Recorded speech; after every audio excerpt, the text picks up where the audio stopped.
Student, स्वागत है आपका आपके खुद के यूट्यूब चैनल विज्ञान बुद्धि में, जहां हम क्लास 10 के लिए साइंस सब्जेक्ट की वर्कशीट नंबर 25 करने जा रहे हैं। टॉपिक है एसिड, बेसिस एंड सॉल्ट।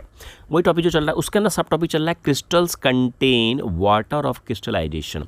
तो पहले क्रिस्टल का क्या मतलब होता है? आपने शुगर के टुकड़े देखे, चीनी के टुकड़े देखे हैं आप लोगों ने, कोई टूटा हुआ कांच देखा है, वो क्रिस्टल की फॉर्म में होता है, वो क्रिस्टल कहलाता है। क्या कहलाता है? वो क्रिस्टल कहलाता है। चीनी के जो दाने होते हैं छोटे छोटे, वो क्रिस्टल होते हैं। अगर वो चिपक जाए, जो कभी कभी डेले बन जाते हैं ना उसके, तो वो क्रिस्टल हो गया। कांच के छोटे टुकड़े भी क्या हो जाते हैं? क्रिस्टल ही कहलाते हैं। तो अब क्रिस्टल के अंदर क्या था? वाटर ऑफ क्रिस्टलाइजेशन होता है। ये वाटर ऑफ क्रिस्टलाइजेशन क्या है, इसका मतलब समझना है आपने कि shape and colour of crystal is due to the water molecules present as water of crystallization. तो किसी भी क्रिस्टल के अंदर जो उसका शेप है और जो उसका कलर है, वो किसके कारण होता है? क्रिस्टल में प्रेजेंट वाटर के कारण। मतलब क्रिस्टल के अंदर क्या छुपा हुआ होता है? पानी छुपा हुआ होता है। उसी के कारण क्रिस्टल में कलर भी आता है और शेप भी आती है।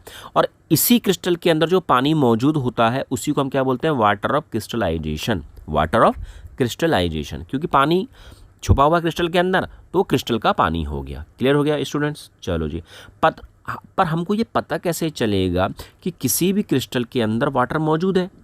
ये कैसे पता चलेगा भैया? तो इसके लिए एक एक्टिविटी है कि to show that crystal contains water of crystallization, कि किसी भी क्रिस्टल के अंदर पानी मौजूद होता है। इसके लिए एक एक्टिविटी करी है कि हमारे पास एक कॉपर सल्फेट की क्रिस्टल ले ली है, जो किस कलर का होता है? ब्लू कलर का होता है। और उसको हमने कहाँ रख दिया? एक बॉइलिंग ट्यूब में। बॉइलिंग ट्यूब मतलब टेस्ट ट्यूब, आपने देखी होगी कभी लैब में। ये टेस्ट ट्यूब में रख दिया। क्लियर हो गया? तो जैसे हमने टेस्ट ट्यूब में से रखा ब्लू कलर का, नीचे से इसमें लगा दी आग, गर्म करने के लिए इसको रख दिया। जैसे हम गर्म करेंगे ना इस ब्लू कलर के कॉपर सल्फेट को, क्योंकि टेस्ट ट्यूब थी, इस टेस्ट ट्यूब के अंदर हमने क्या डाल दिया? ब्लू कलर का कॉपर सल्फेट। नीचे से आग लगा दी, गर्म करने रख दिया ऐसे।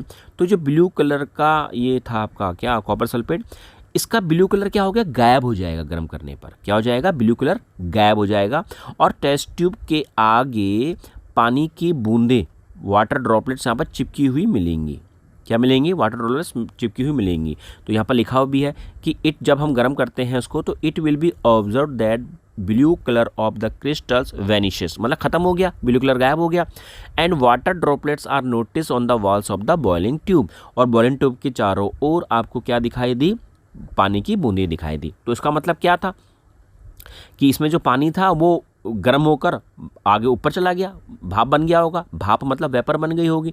फिर वो वेपर ठंडे हो गए, क्या बन गई है? पानी बन गई है। और जो ब्लू कलर का कॉपर सल्फेट था वो कलरलेस हो गया, ब्लू कलर गायब हो गया। फिर आगे क्या किया? इसके अंदर जो ब्लू कलर गायब हो गया था कॉपर सल्फेट का, उसके अंदर हमने 2-3 बूंदे एक्स्ट्रा पानी की डाली। हमने क्या डाली उसमें? पानी की बूंदें डाली। जैसे ही हमने इस रंगहीन कलरलेस कॉपर सल्फेट में पानी की बूंदें डाली, तो पानी डालते ही दोबारा से ये कॉपर सल्फेट किस कलर का हो गया? ब्लू कलर का हो गया ना। तो यहाँ पर लिखा भी है कि when 2-3 drops of water are added on the dehydrated crystal the blue colour of crystals returns. दोबारा से आ गया।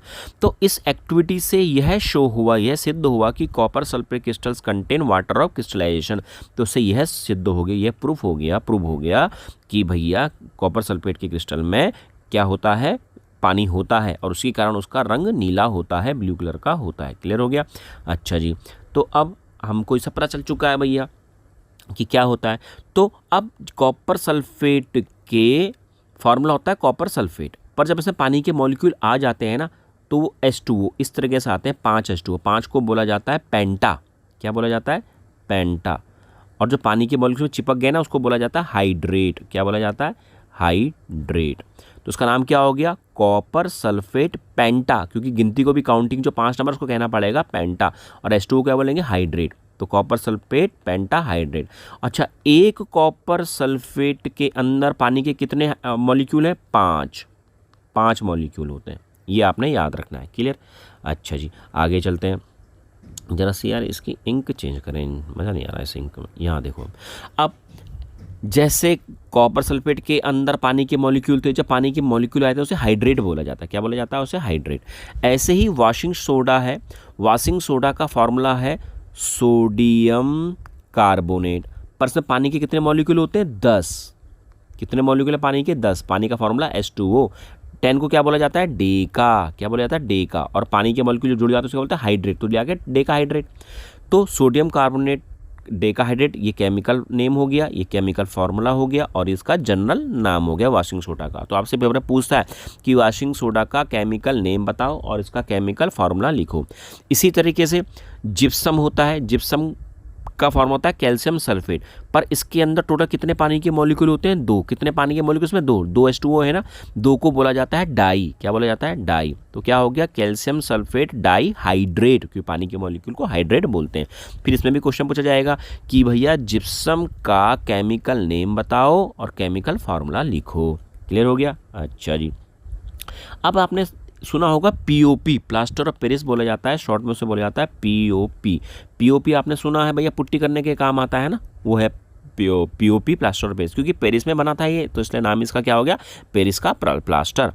तो इसका फॉर्मूला क्या होता है भैया, पेरिस और प्लास्टर का, प्लास्टर ऑफ पेरिस पीओपी का, कैल्शियम सल्फेट इंटू, डॉट का मतलब इंटू, हाफ H2O, हाफ को बोला जाता है हेमी, क्या बोला जाता है, हेमी, और पानी के मॉलिक्यूल को तो हाइड्रेट बोलते ही हैं। तो प्लास्टर ऑफ पेरिस का केमिकल फार्मूला और उसका केमिकल नेम, ये भी पूछा जाएगा। अच्छा जी, अब प्लास्टर ऑफ पेरिस बनता किससे है, ये भी याद रखना है। प्लास्टर ऑफ पेरिस बनता है आपका जिप्सम से। किससे बनता है, जिप्सम से। जिप्सम अभी बताया था, कैल्शियम सल्फेट डाईहाइड्रेट। क्लियर हो गया। जिप्सम के फार्मूले में पानी के 2 मॉलिक्यूल आते हैं, और प्लास्टर ऑफ पेरिस के अंदर पानी के केवल आधा मॉलिक्यूल आता है, ये आपने याद रखना है। तो जब भी हम जिप्सम को, कैल्शियम सल्फेट डाइहाइड्रेट को गर्म करेंगे तो उसमें पानी के मॉलिक्यूल उड़ जाएंगे। कितने मॉलिक्यूल उड़ गए पानी के, 1.5 मॉलिक्यूल, 1.5 मॉलिक्यूल उड़ गया। कितना मॉलिक्यूल बचा 2 में से, फिर अब आधा बचा है, तो इसलिए हो गया कैल्शियम सल्फेट हेमी हाइड्रेट हो गया। अच्छा जी, पीओपी का काम कहाँ कहाँ पर होता है स्टूडेंट्स, आपने देखा होगा कि ना, आप पुट्टी लगाते हैं, डिज़ाइन बनाते हैं, तो मेक टॉय बनाने के लिए, मटेरियल डेकोरेशन के लिए यूज़ करते हैं, सरफेस को स्मूथ करने के लिए यूज़ किया जाता है।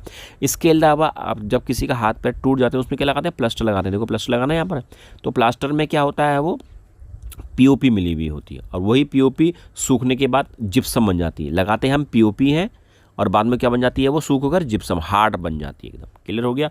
अच्छा जी, अब स्टूडेंट्स ये है कुछ क्वेश्चंस, इन क्वेश्चन का आंसर मैंने आपको दे रखे हैं, आप उसको उतारो, कोई दिक्कत हो मुझसे पूछो। Okay students, bye.